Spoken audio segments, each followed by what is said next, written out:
All right, folks. Call the roll again as we're moving back into regular session. Coert. Crane. Here. Esri. Here. Varney. Here. Fava. Here. Greer. Here. Hanauer Friedman. Here. Pugh. Present. Rodriguez. Here. Rogers. Present. Sexton. Storr. Present. Sollard. Here. Thorsland. Here. Vanish Theorenot. Here. Wiggs. Here. Cagle. Here. Carter. Here. Locke. Here. All right, we are now at employee recognition. Would Dr. Storr like to read the resolution?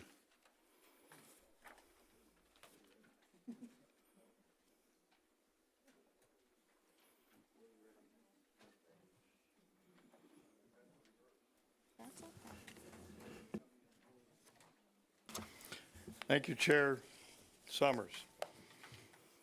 Resolution 2025-23. Resolution honoring county employees for years of service.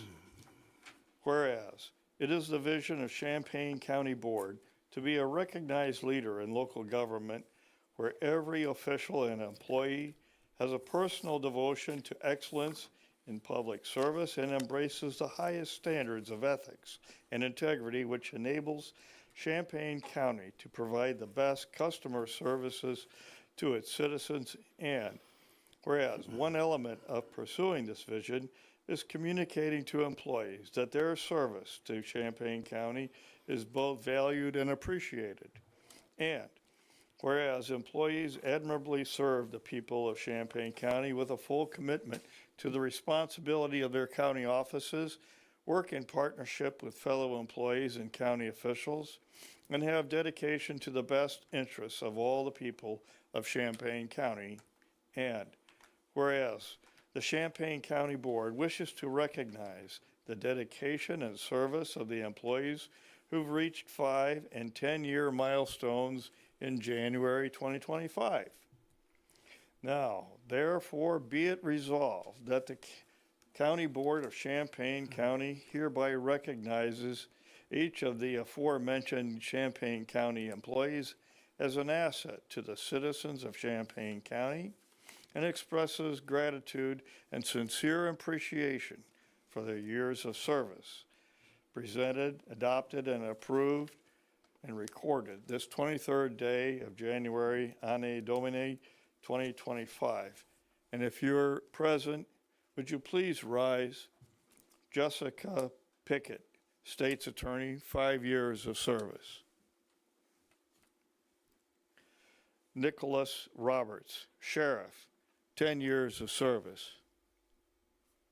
Did anybody? No? Well, nevertheless, we appreciate their service.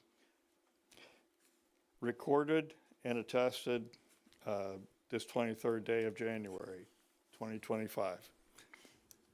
Thank you, Chair. Dr. Storr. Can I get a motion? Excuse me. No. All in favor, please signify by saying aye.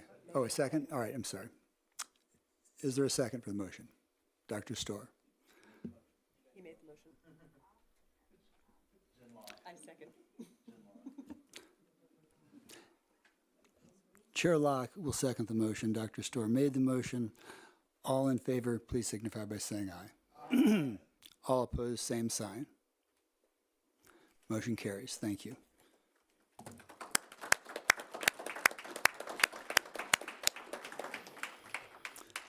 All right, we're moving on to public participation. I will add that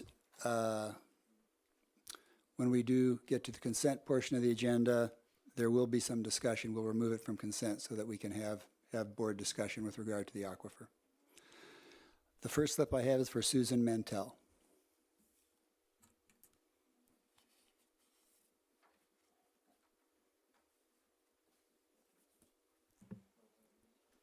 Is this on? Yeah, okay. You are. I would like to commend the Champaign County Board for taking the significant and commendable step of protecting the residents of Champaign County, even if only temporarily. While the necessity of CO2 sequestration remains a matter of debate, the risks associated with this practice are undeniable and potentially catastrophic. Injecting carbon dioxide into our aquifer, even if it's an accident, poses serious threats.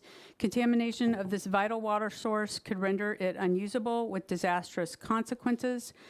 The mobilization of heavy metals and formation of carbonic acid are not just risks, they are near certainties under such conditions. This moratorium is a crucial step in the right direction, but it is only a start. Unfortunately, safeguarding Champaign County alone is insufficient. Should CO2 sequestration proceed in the future, the water supply for all of central Illinois will be imperiled. Our aquifer, which serves as the primary water source for more than 800,000 people across multiple counties, is too precious to risk. The responsibility now falls to the citizens of this county and state to make their voices heard. Together, we must advocate for the protection of our environment and to ensure the preservation of our water for generations to come.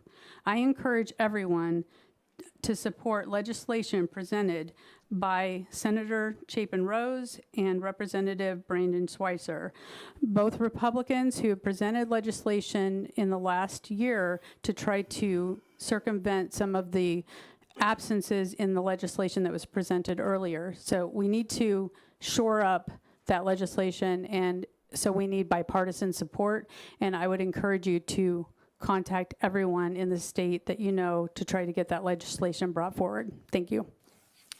Thank you.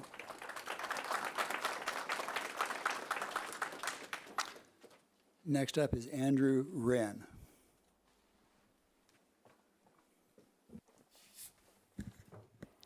Hey, everybody. Thank you for considering this really critical issue to protect our drinking water. The Mahomet Aquifer is the sole source drinking water for Champaign-Urbana, for Peoria, for areas across central Illinois. And while only part of the aquifer is in Champaign County, we can take an important step in protecting that portion. And so as a sole source aquifer, it means if the aquifer were to be contaminated, there would be no other economically viable drinking water source. There is a carbon capture project in Decatur that has been operating for 10 plus years. And what's being proposed to be done in Illinois is across the state about 100 times what they've done there, and under the Mahomet Aquifer, about 50 times what's been done there ever. So we're talking about scaling up an activity and treating our aquifer like a laboratory to see if this makes sense at 50 times the scale that it is before. So it just makes sense to put a moratorium on this. It makes sense to take that next step and move towards a ban.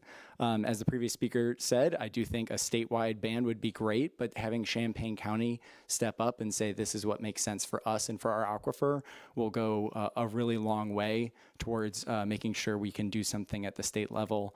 And so every county doesn't have to go through this process and stand up for their drinking water. So thank you very much. I urge a yes vote on the moratorium and follow up quickly with a ban, please. Thank you. Thank you.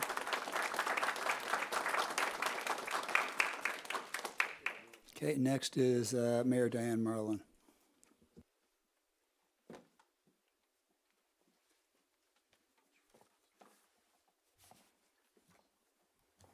Hello, everyone. As mayor of the city of Urbana and a former member of the state Mahomet Aquifer Protection Task Force, I support amending the Champaign County zoning ordinance to include the text for temporary safety moratorium on carbon sequestration activity in Champaign County. This is a very important step in a series of actions that have been taken to protect the quantity and the quality of water in the aquifer over the past 10 to 15 years. We know the aquifer was designated by the USPA EPA as a sole source aquifer in 2015.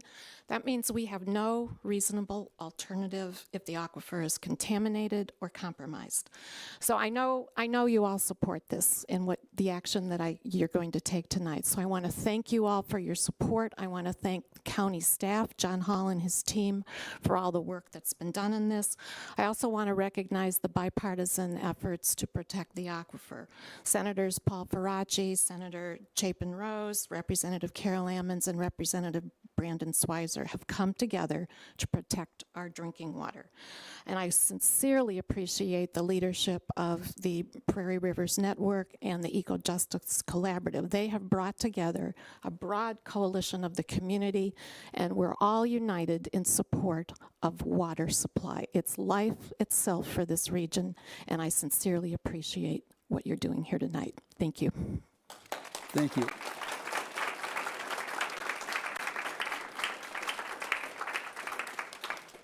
All right, next is Vijay Shah.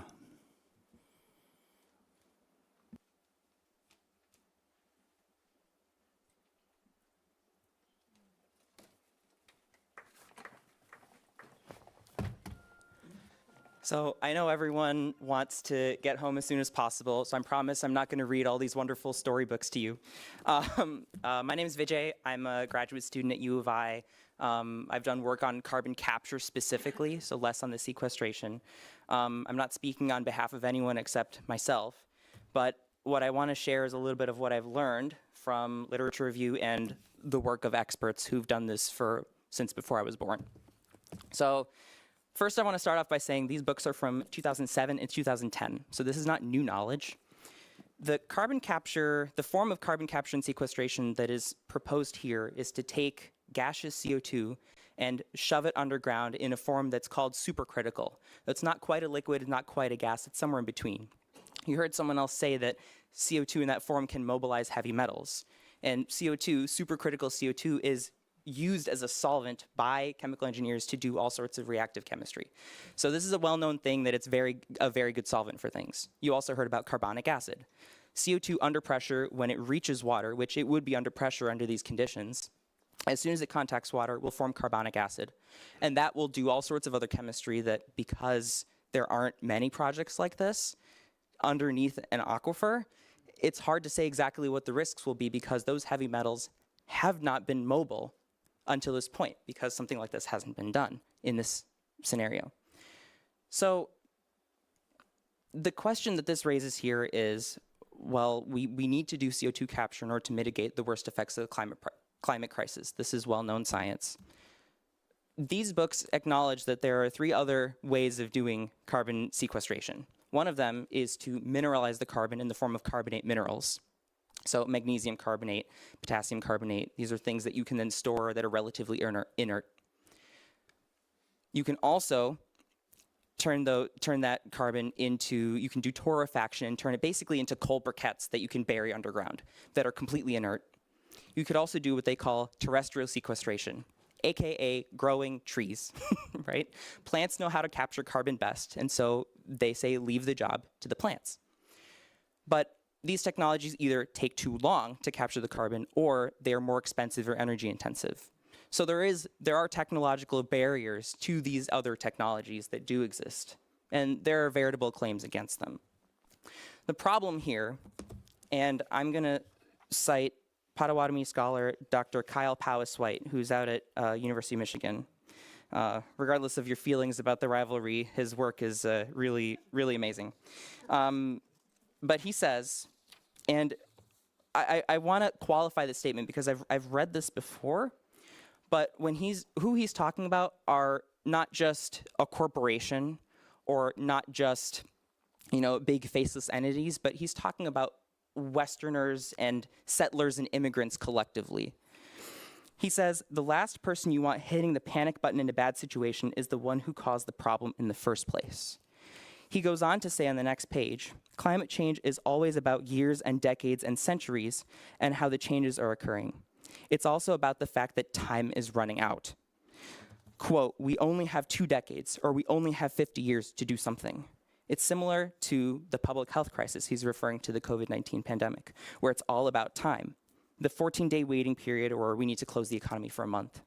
What happens is that this puts us in a mode where we are prone to certain emotional responses to very heavy issues that perhaps make us pursue solutions that are either not good or that aren't the best use of our judgment and that can be extremely harmful to other people. So where some members of our community may be able to buy bottled water for the rest of their lives, there are members of our community who would have no workable alternative, and the sole source designation tells you as much as you need to know about that aspect of this issue. So given all of these things, what I hope that you remember is that carbon capture and sequestration isn't universally bad. This proposal is particularly illogical considering the sole source designation. That's one thing. The second thing is that given the sole source designation, there is no amount of money that clean drinking water is worth. Waziata Wing, Dakota scholar, says, Niwi Choni, water is life. And so I can only refer to the wisdom of indigenous peoples who knew how to care for this land for thousands of years before any of us got here. Thank you. Thank you.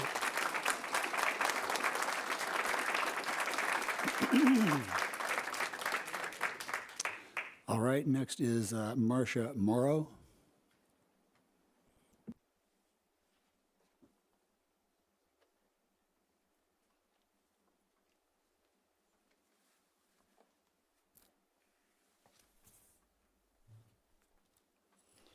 Hi, my name is Marcia Morrow, and I'm from Savoy, Illinois.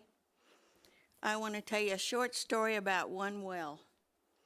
I went to a one-room schoolhouse 2 miles west of Savoy, and it was a 100-year-old schoolhouse, and I remember drinking from that well. It was cold. We had to pump it. It went in. We drank it from a ladle and out of a bucket. Several years after that, my dad bought that schoolhouse and turned it into a home and raised our family there. And we learned at an early age to respect wells and water. We didn't waste, we didn't run water too much. If it was, I feel so strong about this. My emotions are showing. That well was everything to a family, 9 children and parents, and our whole family was raised there. So I want you to know why, that's why I'm going to make this plea. Don't risk our water supply. We must protect our aquifer from being an experimental project while being an experimental project that's being contaminated even as we speak. Please pass the moratorium. Thank you. Thank you.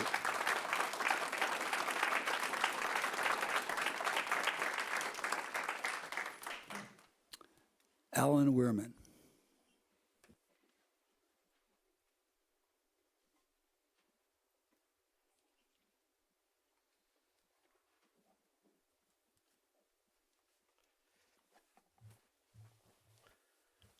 Good evening. My name is Al Wehrman. I'm a licensed civil engineer in the state of Illinois, and in 2011 I retired as head of the groundwater section at the Illinois State Water Survey. Shortly after retiring from there, I was retained as a consultant to help prepare the petition for the sole source aquifer designation. And in working on that, the petition clearly points out the dependence we have on this regional aquifer, and that we have no alternative source of water should it become contaminated. This is particularly true of us in Champaign County, where we pump somewhere easily over 20 million gallons a day. There is no other abundant, high-quality resource in Champaign County. In March 2015, the Responsiveness Survey published by the US EPA, that is their response to public comments on the petition, they state that sole source designation is not a complete groundwater protection program or strategy. That effective protection requires integration of federal, state, and local efforts And in my opinion, the sole source designation is a pillar that we can use to build a responsive program that can address new threats as well as using new knowledge that we gain on the aquifer system. The effort to safeguard the aquifer from CCS storage below the aquifer being considered this evening, I think, is one such local effort that I wholeheartedly support. Thank you. Thank you.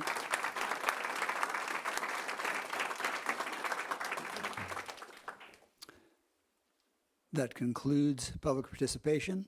Thank you very much for coming. Appreciate your presence. All right, moving on to consent agenda.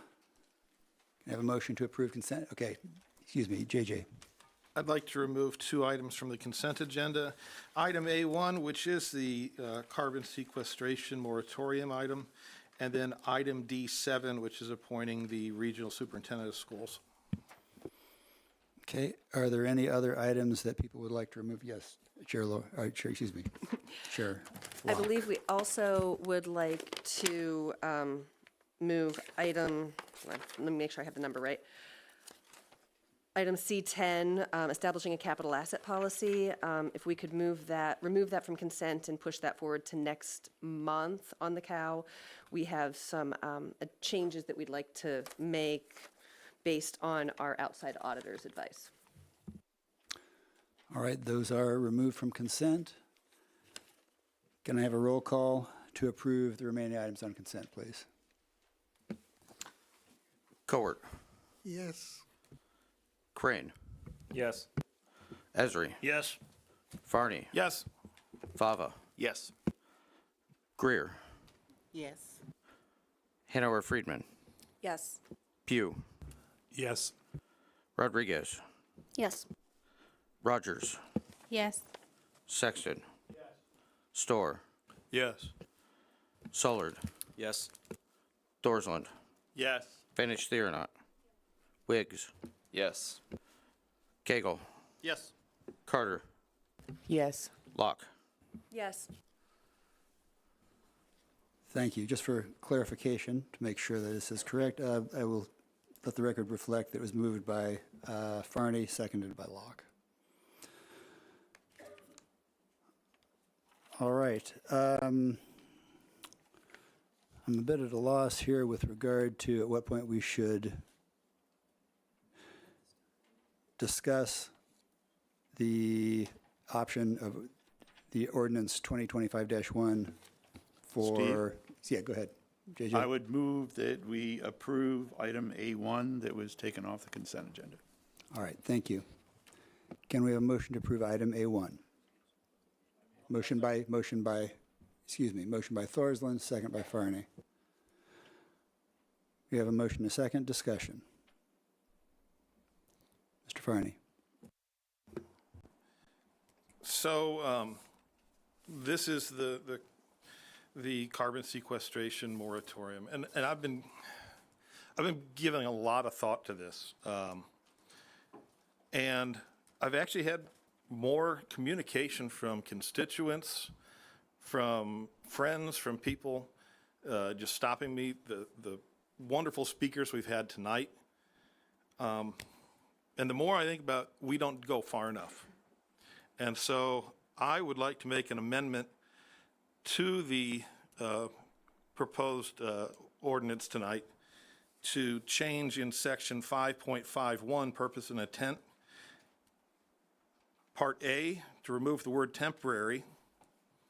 Part B, to strike that entire section. 5.52, duration of this moratorium. Strike the words will expire in 12 months or 365 days after its effective date, and replace it with the words may be rescinded by action of the Champaign County Board at a future date. In item 5.5.3, remove the words in Part A, expiration or revocation of this temporary, and replace it to, so it reads, until the rescission of this moratorium by the Champaign County Board. And Part B, remove the 12-month long part and have it now say until the moratorium has been rescinded by action of the Champaign County Board, in effect making this a permanent ban. Second.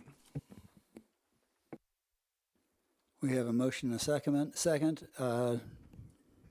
Elect Chair Thorsland. Yeah, thank you, John. I mean, I agree with you on a totally fundamental basis.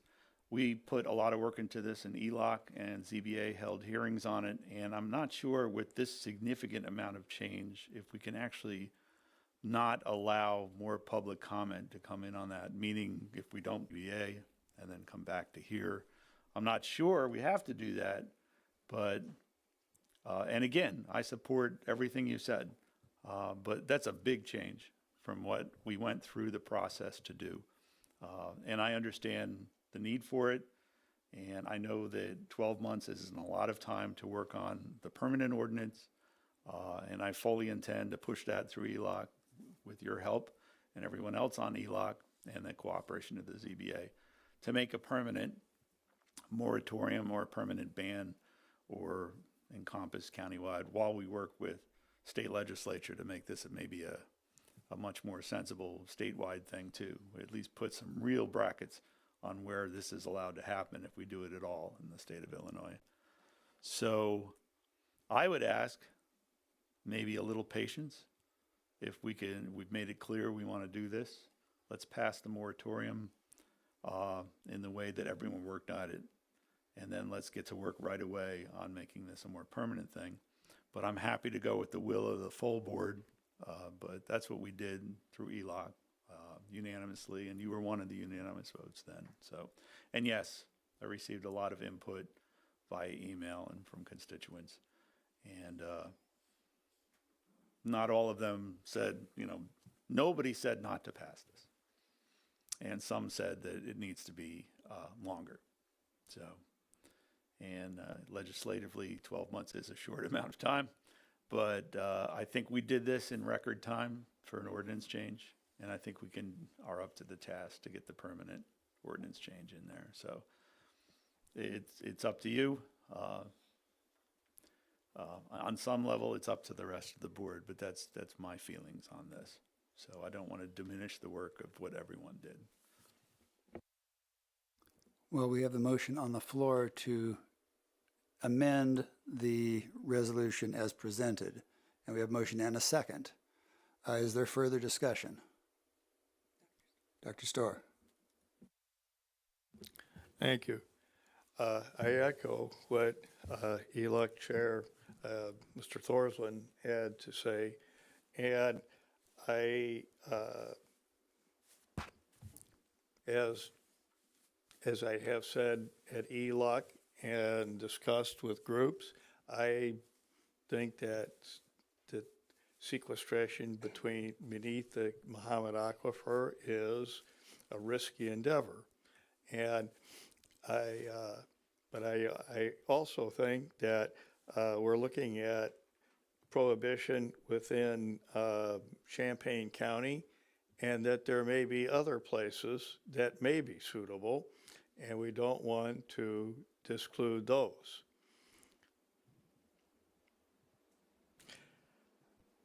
I suggest that we proceed as we've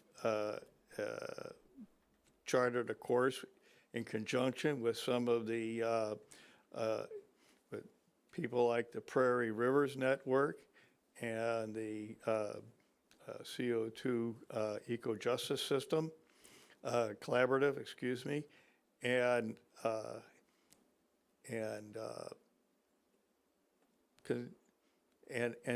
proceed with drafting ordinances that will ensure the safety of the aquifer, and also the people who reside above it.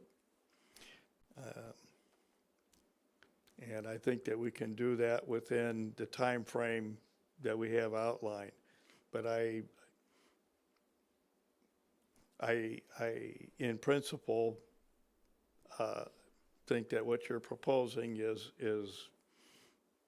solid thinking. Thank you. Go ahead. This one, at least for my district, is pretty cut and dry. I don't have to guess what District 8 has in mind for this moratorium.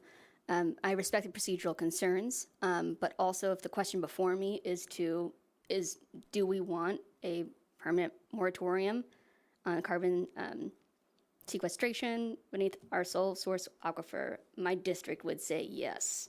So I would support the amendment. Member Pugh. Thank you.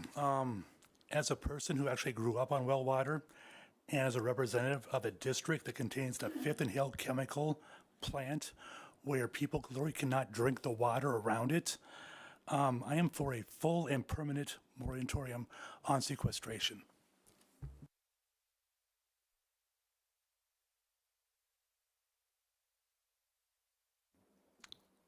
Chair Locke. As the newest member of ELUC's committee, I watched a lot of meetings to prepare myself for my first ELUC meeting a couple weeks ago. And I absolutely respect and agree with the passion of everybody who spoke at those meetings, everybody who spoke to the ZBA, everybody who spoke tonight. I agree in principle with a full moratorium permanently. I also want to preserve county funds by following procedures. If the procedures aren't in place just because we like to dawdle, the procedures are in place to help win legal challenges down the way. I think that we have a plan in place where the work can get done. Dr. Storr has been passionate about this in all of our ears, and we're in agreement.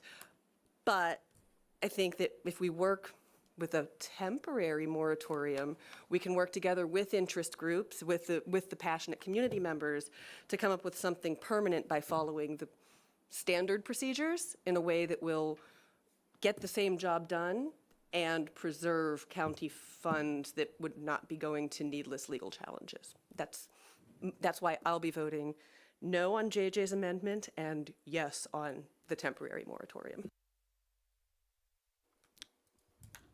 Mr. Thorsland. Yeah, and to kind of buttress what I said, and thank you, Chair Locke and Chris and JJ and everyone. The moratorium was done with a lot of work with staff, but in a lot of input from the public, both experts and passionate residents. What I want to make sure as ELOC chair is that when we put the permanent ordinance change out there, that we have all the nuts and bolts and all the technical aspects of it as tight as possible so it doesn't have any risk of a legal challenge. That pardon the phrase, that it's watertight. That I want it to be good, solid, and permanent. And this moratorium concept was to be good, quick, and give us time to do good and permanent. And this works, and it does what we need to do, and it will give us time. And I know the John Hall's in the back, and he's probably dreading all the work that has to happen in the next 12 months. But the Planning and Zoning Office and the staff have done absolutely wonderful work, and I know they're up to the task. And I'm sorry to speak for you, John, but I think you can handle it. And we want to make sure that we get all the proper input and do this as very good as possible so that 25, 30 years from now, we can say we did it right and it still works and we don't have it happening. So, and that's my thought. So sadly, I hate to disagree with you. I'll disagree with your amendment and I want to pass the moratorium and then get to work. Yes. Jamala. Thank you. I don't want to repeat everything that everyone just said, but also as a person on the ELOC committee, I do support a permanent moratorium at some point, but I do have concerns about the legal risk if we make significant changes to this document tonight. So for those reasons, I will be a no to the changes, but a yes to what's in front of us. Mr. Sexton. I would like this to be a roll call vote, please. can certainly do that. Is there any further discussion? Yes, go ahead, Jake. Thank you. First of all, thank you to everyone who's spoken up tonight. I'm also in support of a full ban, but given some of these legal concerns and just my own ignorance on this, I'd also like some more time to be able to figure out how we can do this in the right way. So I'll be voting no on Mr. Farney's amendment. I'd like to bring up the possibility of perhaps another amendment after we do this vote that maybe puts in place a timeline on when that discussion will happen to make sure that we can get a permanent ordinance within the 12 months. So, thank you. Okay, I'm not seeing any other hands raised, so we will be voting on JJ's amendment to the resolution that we have. And it's been requested to be a roll vote. Would the clerk please call the roll? Cowart. Yes. Crane. Yes. Esri. Yes. Farney. Yes. Fava. No. Greer. No. Hanover Friedman. No. Lokshin. Pugh. Yes. Rodriguez. Yes. Rogers. No. Sexton. Storr. No. Sollard. No. Thorsland. No. Bennett Theronot. No. Wiggs. No. Cagle. Yes. Carter. Is this JJ's amendment? I've gotten confused. No. Locke. No. From my count, the nays have this. So amendment fails. We are back to the original amendment. JJ. 1 year is better than nothing. My confidence in Springfield is 0. Springfield makes laws, they publicize it, they make everybody feel good about it, and then they change them. They've done that before on land issues. They're going to do it again. We absolutely must hold them to the fire. We need to get every other county that touches the Mahomet Aquifer to pass a similar and hopefully stronger moratorium as well. We have one aquifer, and the fact that our legislators in Springfield failed us previously shows us how little they care about it. It's all about money. Follow the money. I love the sign that's over here that says 30 years of moratorium. Heck, even in 50 years. I have shoes older than that. It's absolutely right. I absolutely love that sign. I'm not 50 yet, regardless of what anybody thinks. We have to do this. I don't get worked up on a lot of things. I'm worked up on this one. And so I'm glad we're doing something. I think we should be doing more. I can't wait till we do more. We absolutely have to hold Springfield to the fire because I fully expect them to fail us over and over and over again. Thank you. Chris. Thank you.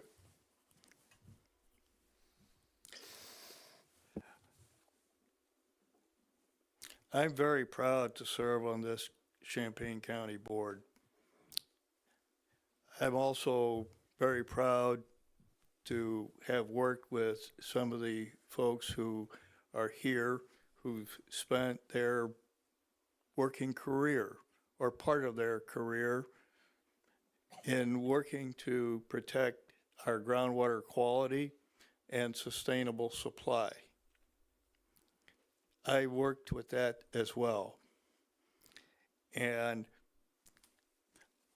I think that we have a good ordinance here, and it provides a good basis for us to not only write an ordinance that will protect the aquifer, but one that will withstand any sort of legal challenge and will serve as a symbol or as a to the state legislature and executive of our commitment to protecting our our water, which I have a little bit more faith in our legislators than Mr. Farney, although I share his cynicism.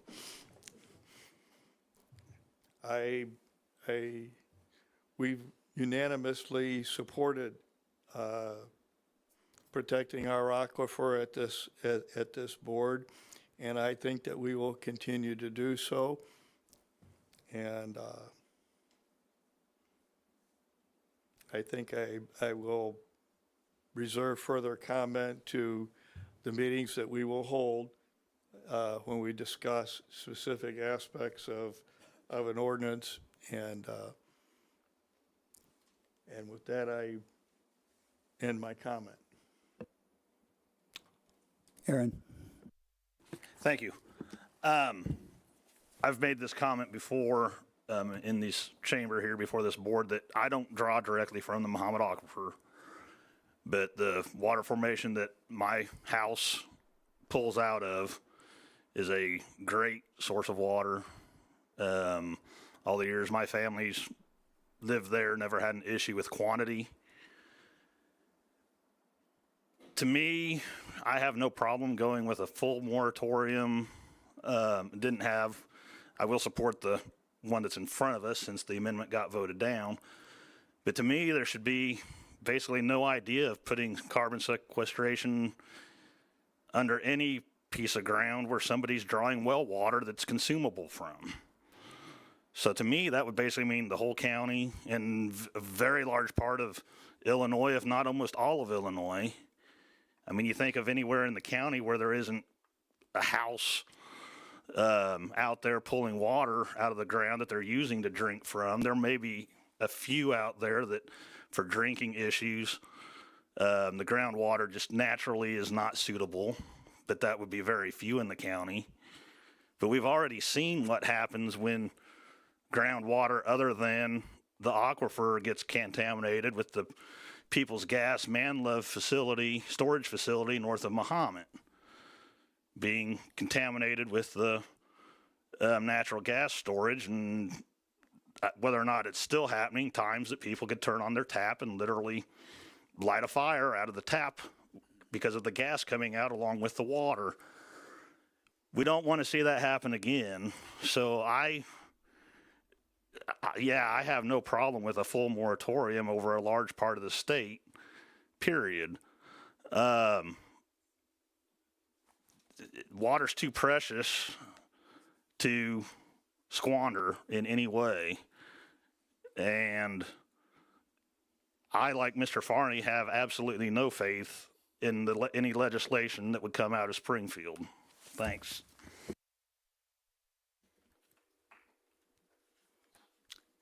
Seeing no one else, I think we can now vote on this item. I would like to have a roll call to make sure that the record reflects members' positions. Cowart. Yes. Crane. Yes. Esri. Yes. Farney. Yes. Fava. Yes. Greer. No. Hanauer Friedman. Yes. Pugh. Yes. Rodriguez. Yes. Rogers. Yes. Sexton. Yes. Storr. Yes. Solard. Yes.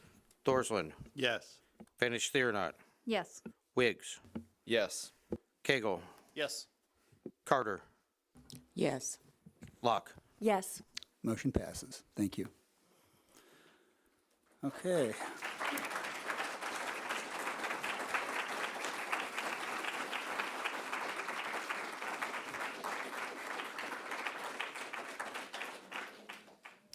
Moving on to board communications, since my focus has been a little bit slack tonight, I do want to mention, oh, you're right.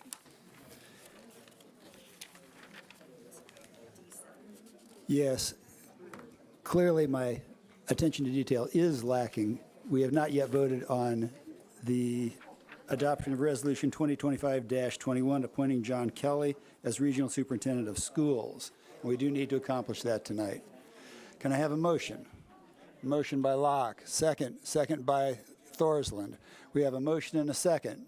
Mr. Farney. I need the record to reflect that I'll be abstaining from this vote as I work for the Regional Office of Education.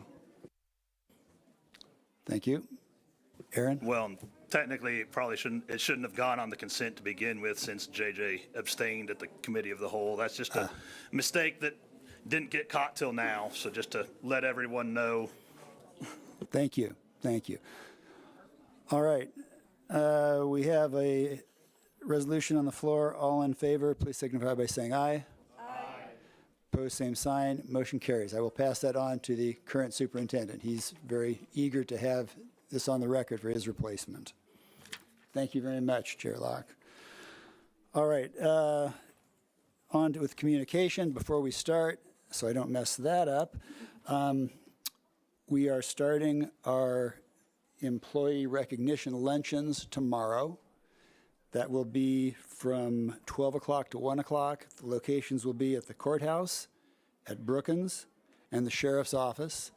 If board members would like to go during those hours, to go speak with staff and express your appreciation of the good work that they do for the county, I'm sure that would be appreciated.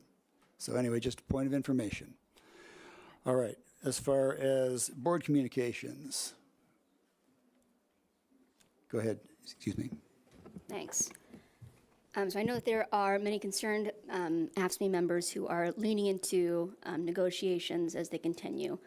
So I wanted to address and make sure that you're speaking clearly about some misinformation that has been going on, especially if you are concerned about the state of the contract. So I want to state in very, very clear terms that you do not have to rely on the least informed county board member for truth about the county's finances and the state of our salaries. You don't have to do that. We won elections, so you would not have to do that. I am chair of the Labor Committee. I'm also vice chair of the Champaign County Board. We have made sure that the Labor Committee is stacked with not only the chair of our finance committee, but also the vice chair. We have a majority of members on our Labor Committee with meaningful history with labor. So whether that be serving in a bargaining unit or currently or previously serving in a bargaining unit. Me personally, I was a picket captain for GEO in 2018 when we went on strike. More so, if I do not feel satisfied with the quality of information or the veracity of it that is being presented to me, as labor chair, I stop the meeting. You can make eye contact with anybody on the Labor Committee and they can tell you that I've done that in the past. You can count on us to do that. And until that, let me think here. So I want to again state in the clearest possible terms, the members of the Labor Committee want the best possible contract that we can afford for our employees. And you do not have to dig through comments on Facebook or listen to our very own Ted Cruz to find information. You can come to us directly. You can trust who we have negotiating for us. If you are still unclear about whether or not you can believe what negotiators are saying, I will be at the next negotiation. I will be there, so you can look me in the eyes, and I can confirm, right? What we are saying about our county's finances is true. Thanks. Member Carter. This form of government is not transparent. We're giving double-digit salary increases. That is not a lie. I just hope, and I'm praying, that our employees will get double-digit salary increases as well. So that's just my little 2 cents. And you're pressed about what goes on my Facebook. I don't say anything about anybody and what they post. Social media is a place where you can exchange views and thoughts and share your experiences, and that's what I do. So I'm so sorry if any board members feel uncomfortable because I use my social media space just like they use theirs. So thank you. Mr. Farney. I have a statement to read this evening from 2 county employees. This is a message from Megan Robinson and Deshauna Matthew, 2 employees of Champaign County. Deshauna has been a longtime employee. Her husband's also an employee of Champaign County. Very vested employees here. It says, this message is being sent as county employees, not as the administrative assistant to the county board. Deshauna and I wanted to send this message because we were unable to attend the meeting tonight and hope that you will accept the following information as our public participation. It recently came to our attention that a county board member is making untrue statements about the salaries of employees in the county executive's office. These false claims were posted on social media as comments on a WCIA-3 news story. The county board member commented several times on this news story, but the attached comment and spreadsheet is the comment we would like to address. The comment alleges that Executive Summers gave all of his employees a 13% raise, while other employees in the county are being offered only 1%. Along with the statement, a spreadsheet is attached with the, quote, annual salary, unquote, amounts. I use annual salary in quotations because I know that many, if not all of those amounts are grossly inaccurate, and that is emphasized by the writer. For instance, it shows my salary being almost 29% higher than what I currently make. Being a public employee, our salaries are public information, but this board member decided to create false information for posting on a public platform. Posting these false claims causes extreme turmoil between employees. Imagine being another administrative assistant in the county and believing that an administrative assistant in the county executive's office is making thousands more than you and well above the salary pay grade range. Imagine being a bargaining employee that has been offered a 1% raise and thinking that someone in the executive's office received 13%. We have already had several other employees react to the social media post online and by making comments to us personally. Neither of us have received a raise since January 2024, when all non-bargaining employees received a 4% raise across the county that was approved by County Board Resolution number 2023-143 in June of 2023. The County Board has not voted to approve a raise for non-bargaining employees since then. Deshauna and I are very well qualified for our current positions and have been county employees for many years. The County Board has discussed at length the need to fix retention issues within the county. We are dedicated employees who work hard day in and day out and don't deserve to have false information posted all over the internet about us. Also, we do not deserve to have other county employees at odds with us because they believe we make, quote, that good money, unquote. In a statement read last month from Mr. Farney's attorney, he mentioned that some members are engaging in a campaign of lies for the explicit purpose of their own self-aggrandizement. While trying to enhance themselves, they are hurting the dedicated employees of Champaign County and ultimately ruining any chances of correcting the retention issues. We just want to make you aware.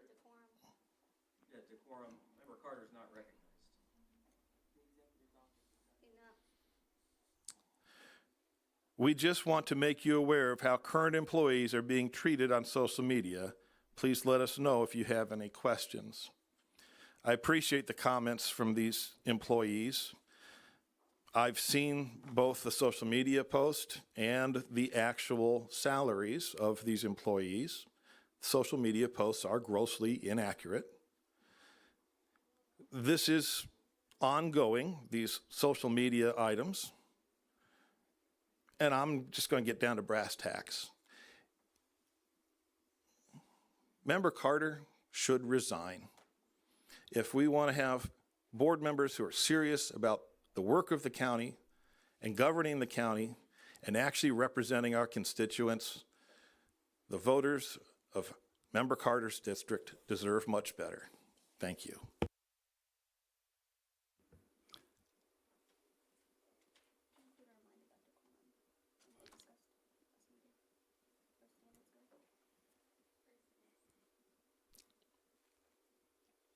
Dr. Storr. Thank you. I've been fortunate to attend some National Association of County Officials video conferences regarding emergency response and disasters and a pipeline safety training. And I'd like to speak to the disaster response. There is some changes that were made, including some funding for natural disasters, both immediately by FEMA and later by the Economic Development Agency. And there was mentioned that there was, or heard the government official encouraged the NACO people to get a hold of their emergency management and make sure that they had certain preparations made both before that and after the a disaster. And I'm very pleased to say that that our County Emergency Management Agency has made most of those preparations, and I've asked them to come and talk to the board about what they do in preparation for disasters and their plans and so forth that are essential for getting economic recovery.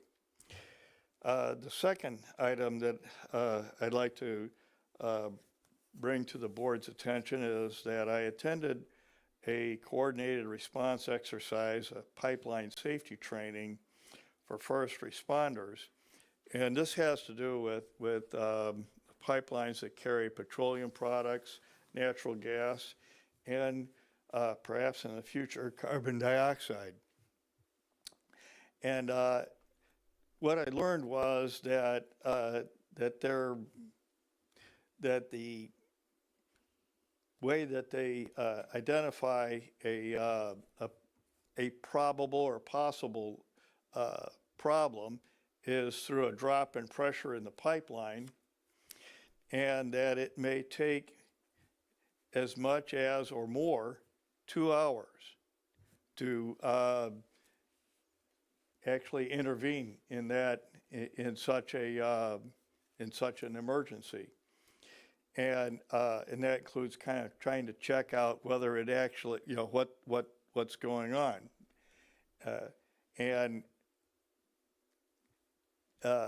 2 hours of time is an awful long time if you're releasing natural gas, petroleum, or perhaps carbon dioxide, or even gasoline. There's other products that are shipped, hydrogen, and some other things that are shipped through pipeline. So I've asked the folks from our emergency management agency to speak to that as well. And that's all that comes to my mind at the moment. Thank you. Thank you. Joe Locke. Anybody is like me and reads the News Gazette, you saw that there was a preventable death at Ambucks Park recently. A homeless woman froze to death, for lack of a better word. It's so cold outside, people are freezing to death. So for my old seatmate, Ms. Straub, I will once again reiterate, blankets, warm clothes, anything you can give to any agency in town that helps, any elementary school where kids might have grown out of their warm clothes. Anything anyone can do to help, please do so. There's always a need. If you have the finances to contribute financially, I know Cunningham Township has the Angel Donor Fund, and just find your favorite and help out if you can, because people are freezing. And restaurants, this is related, restaurants are also suffering in this. Our small businesses are suffering. CU Restaurant Week is a way to help out. Attendance goes down when it's cold, and a lot of small businesses fail during this time of year. CU Restaurant Week begins on Friday. It goes for 9 days, and if you have funds, help out that way as well. Get something tasty. Member Esri. Yes, thanks. I'll just put this here, a reminder, I guess, next week, the 28th, the study session at 6, I believe is still on issues regarding FOIA, I believe. So just for the other members of the board in this room. Since it wasn't, I know why it wasn't, I think, because it was been mentioned before under the regular meetings, but just figured I'd throw that out there. And obviously, if someone wanted to from the county, the public wanted to come and just sit in and listen, they'd be more than welcome.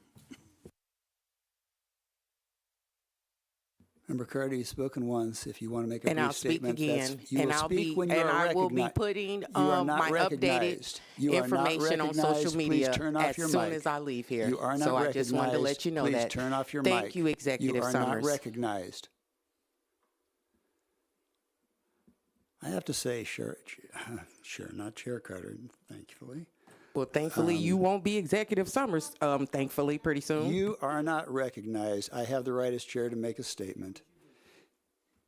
You have disseminated inaccurate information about my staff and myself for a lengthy period of time. If necessary, I will do as another board member did and will retain legal counsel. You do not have the ability to slander people and simply walk away. You're not recognized. Be quiet. All right. Whoa, right there. You can't tell people just to be quiet. Whoa, whoa, whoa. Watch She it. is not recognized. She has stepped You've outside the avoided me bounds 3 of times, decorum. and you've seen my hand up. You'd already spoken. You're not recognized. If no other board members have comments, go ahead, Mr. Thorsland. Yeah, sorry, and that's a tough act to follow, but I'll do my best. It's been a difficult week since Monday for some members of our community, some members of this state, some members of this country in certain, communities. And I just want to say that for myself in particular, I know some people that are directly affected by the attacks on trans people. I hear you, I see you, and I know that my district, District 7, hears you and sees you, and I will speak for my caucus and say that we hear you and we see you. And if you need to reach out for somebody with more authority than us, the Trans Lifeline number is 877-565-8860, and I'm going to read it again. The Trans Lifeline number is 877-565-8860. And I don't know what it's like to be personally attacked by the president of the country. I cannot feel how you feel, but I can do my best to understand. And I'd like to say that maybe in part it's because since Monday, I'm female and I'm getting in touch with my women's side. So, but yes, we hear you and we support you, and we will do whatever we can here in Champaign County. Communications from board members that have not yet spoken. Seeing none, we will move on. Can I get a motion for approval of the minutes for December 19th regular meeting? Chair Locke, second by Ed. We have a motion and a second. All in favor, please signify by saying aye. Aye. Motion passes. Summary actions of the standing committees was taken at January facilities meeting and environment and land use meeting. Meeting minutes are received and placed on file. The summary of actions taken January 14th, 2025 at Committee of the Whole is received and placed on file. New business. All right, we are already past that part. Sorry here. All right. Yeah. Can I get a motion to approve acceptance get a motion for approval of Resolution 2025-30, approving acceptance of settlement agreement with Amy Jo Foster. Motion by Ed, second by Beth. Any discussion? If we have discussion, we have to go into closed session, though. Announce why I can't vote on it. Oh, okay, sorry, go ahead. I need the record to reflect that I will be abstaining on this vote, as I was Amy Foster's employer when I was county treasurer. All right. All in favor, please signify by saying aye. Aye. Opposed, same sign. Motion carries. Thank you. All right, can I get a motion for Resolution 2025-24, approving a contract for sale of county property located at 404 Dodson Drive South in Urbana? So moved, Thorsland. It's moved As by ELOC chair. Thorsland. Second by Jomala, sorry. All right, we have a motion and a second. Is there any discussion? Yeah, I have some discussion points. Go ahead. This is a property that we acquired for demolition. There were some inquiries about purchasing it, and it was offered as is. ELOC often, well, not often, but once in a while, we have a piece of old property, and normally they go for a few $1,000s. We received 2 offers for this property, and the highest offer was by a Matthew Fisher for $46,000, which is a lot more than what we're used to. ELOC, of course, agreed that that was the best. Mr. Fisher paid 10% earnest money, and this would then turn that property over to Mr. Fisher, who we hope renovates it, and it puts it back on the tax rolls. And Mr. Hall is here tonight if you have any questions. Go ahead, Aaron. Also, just real quick, it gets us off of our property management, such as facilities. I know Eric would be in charge of it now, but Dana in the past, every so often sending county crews over there to do mowing and such, which wasn't necessarily done at, quite frankly, the most opportune timing in terms of there were very likely times that we were out of, the ordinances on grass height and stuff, we were out of compliance. That's what I was wanting to say. So it's a good thing for all. And yes, this is great. Again, the amount that we were offered compared to the appraised value is right there, as opposed to, like Mr. Thorson says, usually it's just a fraction of what the property's appraised at. So this is a great thing as far as I'm concerned, and best wishes to the new buyer. Mr. Farney. Being on both ELUC and Finance Vice Chair, it's fantastic that we're getting a pretty decent market value for the property. And I'd really like, when it comes budget time, that we consider reinvesting this money in the planning and zoning department so that they can enforce things on properties and work with, use some of these funds if we have to go in and clean up a property or something like that. We're always saying we don't have the funds or the ability to do it. This gives us a jump start at it. So when it comes budget time, I want to make sure we remember it and that we do something so that we can answer these calls that we get a lot. Thanks. Mr. Hall has assured me that this is very much an anomaly in terms of getting a price like this for the properties that we usually have on the market. So very happy to see this.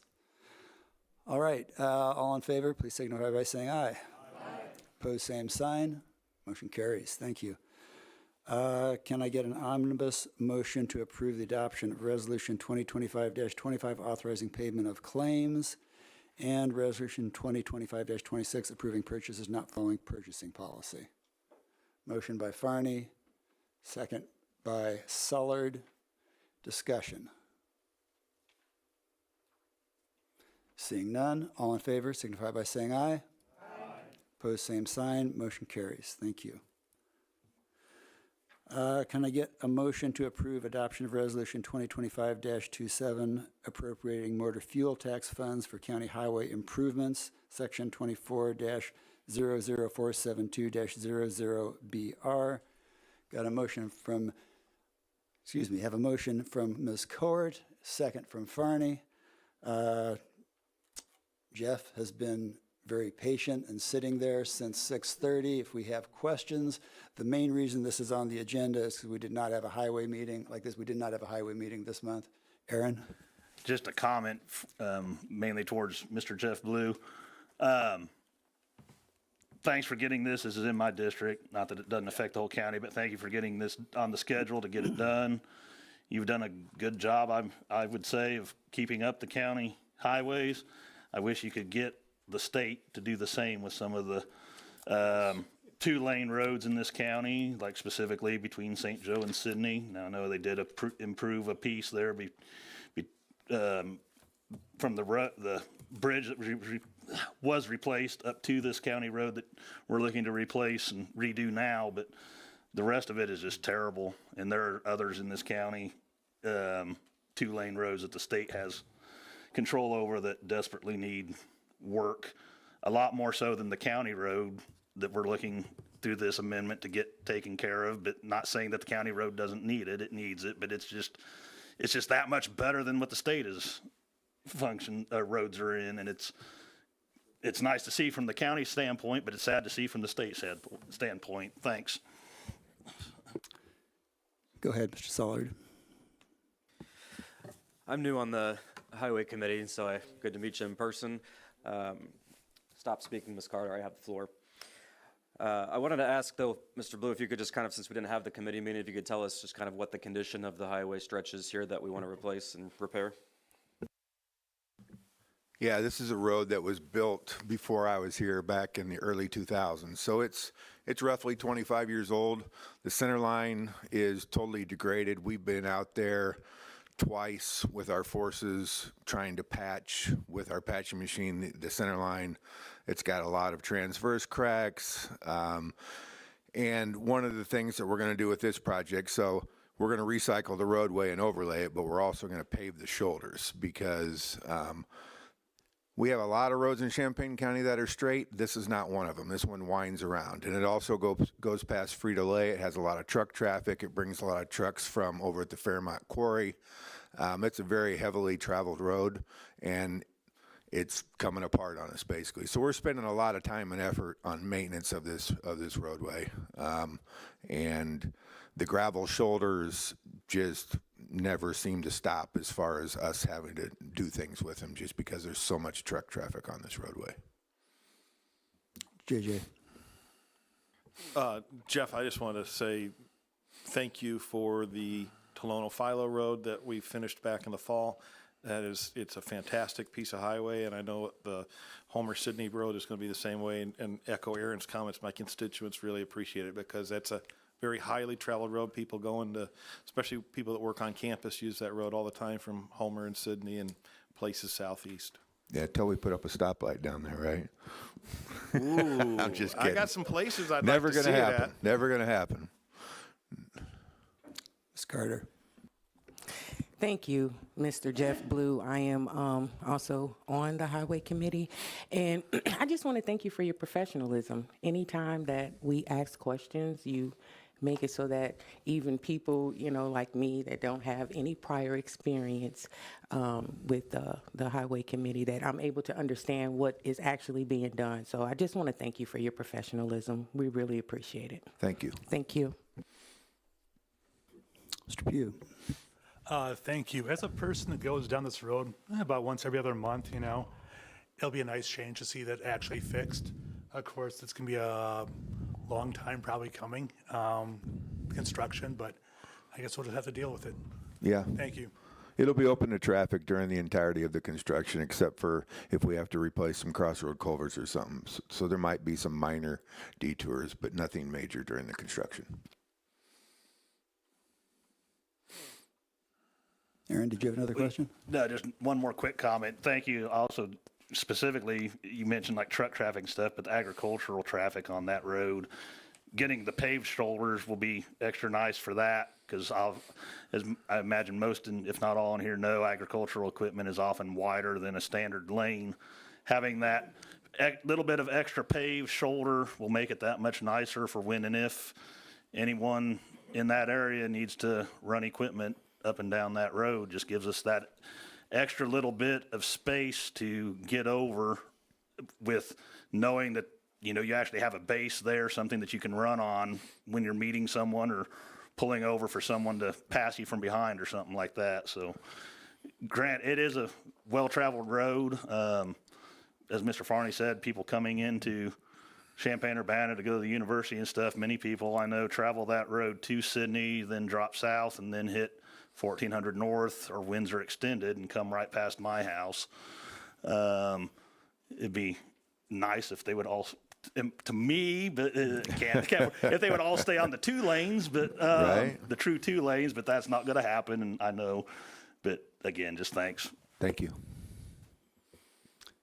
Quick question, Jeff. Is this road too far gone to do cold-in-place recycling, or are you going to That's do what we all are. new? We are doing cold-in-place recycling with an asphalt overlay and then the widened shoulders with the asphalt. So will make it- it's not going to be as extensive as the Philo to 45 job. We're not doing dirt work. We're not buying right-of-way. We're not doing all that stuff. But we are going to pave the shoulders that are currently there. All right, seeing no further questions, all in favor, please signify by saying aye. Aye. Opposed, same sign. Motion carries. Thank you, Jeff. Appreciate Thank you. your patience. Thank you. Thank you. All right, can I get a motion to approve adoption of Resolution 2025-28, appointing county board members to the opioid settlement task force? Chair Locke. Second? Beth. Have a second? Ellie, excuse me. I'm losing it.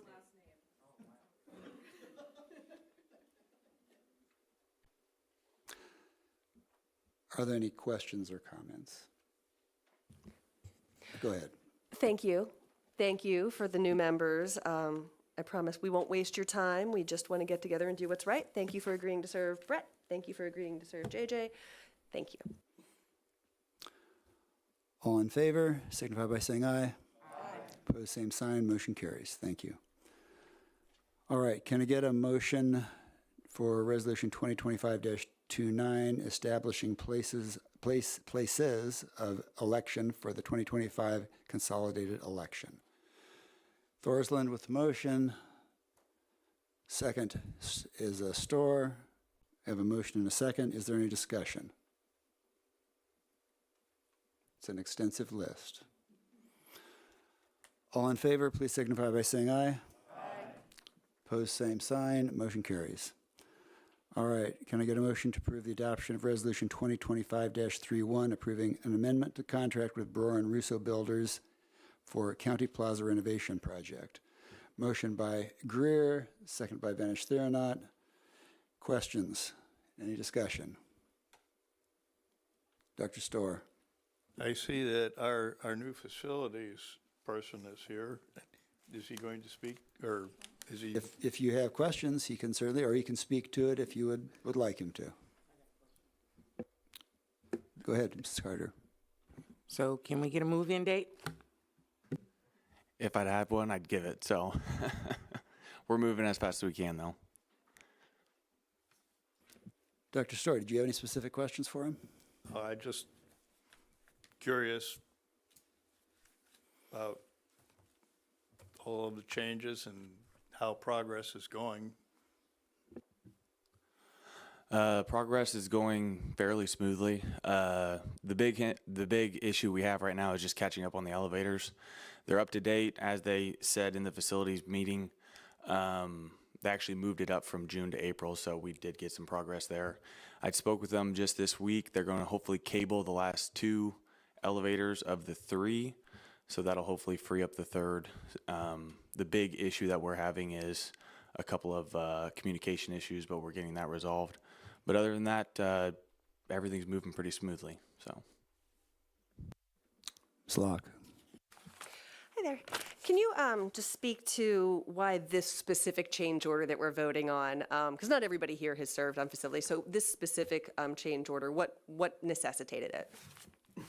So it was actually brought up almost immediately whenever I got started in December. I requested some information December 9th for it. That's why it took so long to get to this point. Basically, the sheriff brought up a very obvious point, is that the current glass, because the 4th floor will be shared with another tenant, the auditor's office.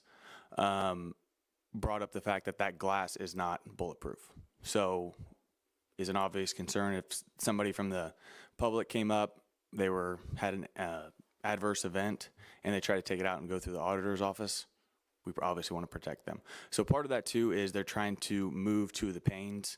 That's because it's more so of convenience for the sheriff. It's minimal cost to do it now. They're already up there. They're already adding the glass. So now's the time to do it. Thank you. Seeing no further questions, all in favor, please signify by saying aye. Aye. Opposed, same sign. Motion carries. Thank you very much, Eric. Appreciate you sticking around. All right, Kathy, your moment has come. American Rescue Plan Act update. Yeah, we included the monthly updates with the expenditures and the financial projections chart, as well as the project status, and we continue to add completed projects to the chart in the memo, so that's great. We're currently, the priority is working on the quarterly report that's due by the end of the month, and this report is a little different than the others, in which all commitments had to have been obligated in writing by December 31st of 2024, and so this report will reflect that and every dollar committed under ARPA. And then we continue to work with departments and agencies on their payments and the reporting, and I can try to answer any specific questions. Beth. Talk to me about broadband. Yeah, so we currently have, so are you meaning the Housing Authority one or the rural expansion one? Okay, so we're in process of submitting a request for the first payment to Volo for them to get the initial work underway, and so they are also currently in process of submitting their first report to us on the plans for every location that will be included and the speed and everything that they need to report on. So it's currently getting started. I know they had, was it a request for proposals in the past couple weeks, I think, that was out. So, yeah. Eric. Thank you, Kathy. We talked about it a little bit, touched on it earlier in Northwest Champaign, my old stomping grounds. We funded some of the money for getting water run up to the people affected by people's gas and the leaks. How is that moving along? Do you know anything about that project beyond the $500,000 that we gave them, I think, for engineering or something, right? I only know to the extent of the ARPA funds, which of course is for the engineering, like you mentioned, and we still have additional funds that we could pay to them to reimburse for invoices for the engineering. Okay. 100 and some thousand remains on that contract. So, and we did extend it into 2026, so they can still submit invoices. And I don't know further than that. Yeah. All right. I mean, just generally, I think that those of us that were on the board through the Zoom meetings and all the other things and getting to spend this ARPA money on things, we were very fortunate to get the money. We were really fortunate to have projects that were able to utilize the money. I hope that we don't send anything back. I think we're making a really hard effort to do that. It's really hard work. And sadly, I don't think we're ever going to see anything like that again. It's certainly not in the near term. So it was good that we had it, and I really appreciate the work that you've done to sort of herd all these cats into one corral and keep this moving along and come to us put up with the long meeting just to tell us how things are moving along. So appreciate it. Thank you very much.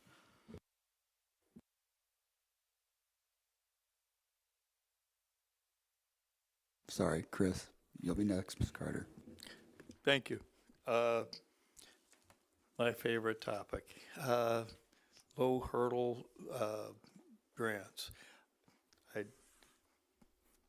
Is it possible that we can somehow do, since that project hasn't, do we have a solid proposal for it yet? Or is there any opportunity for kind of some flexibility and kind of just how that is handled? Because I was kind of trying to see if we could kind of help more businesses over? So currently, we do have a contract in place with the EDC, and it specifies 3 different grant options. So at this time, there's nothing related to interest. And since that had to have been in writing by December 31st, that's what the plan is. If for some reason they're unable to fulfill the obligations of the contract, we would have a chance to substitute in a different agency to fulfill that same purpose. And we'd have to look into the legalities of if we could modify the program itself at that point, but it'd be tough. Yeah. Thank Just you. as point Thank of you for information, staying. Chris, just as point of information, after our conversation, I did email the EDC director. If I don't hear from her by tomorrow, I will contact her again. I sit on their board, so I will be seeing her again. I will get an answer back to you. I know she's working on it. It's a staff issue. Can we report her to lost and found or something? Well, she is managing the IFAB stuff, which is in the magnitude of hundreds of millions of dollars. So I'm not diminishing the importance of this particular project and the impact that it can have on small businesses. I'm going to be as forceful with her as I can to try and get her to move forward with it. Member Carter. Dr. Storr took my first question, but my second question is, the RPC sleep program, do we have any info on that? Any updated info? I see it's still at the same amount. Yeah, we actually just paid, or we're in process of paying about $44,000 to that program, and I think they had maybe 22 properties that were assisted so far. And then I think they had planned on coming to the February meeting with an update, so there would be more details at that time. But they have been installing the cameras and the lighting so far, so they've been working on it, yes. Good news. Thank you, Ms. Larson. Anyone else? Thank you very much, Kathy. Appreciate your patience. Okay, you have in your packet an update from our grant coordinator. The decennial committee reports for Sydney Township and Sydney Township Road District are available on our website. Closed session minutes have been circulated and I believe have hit everyone at this point. And approved? Yep, I move to approve. Okay, we've got a motion to approve. Is there a second? Second from Ed. Motion and a second to approve. All in favor signify by saying aye. Aye. Opposed, same sign. Motion carries. Thank you very much. As there is no further business, this meeting is adjourned.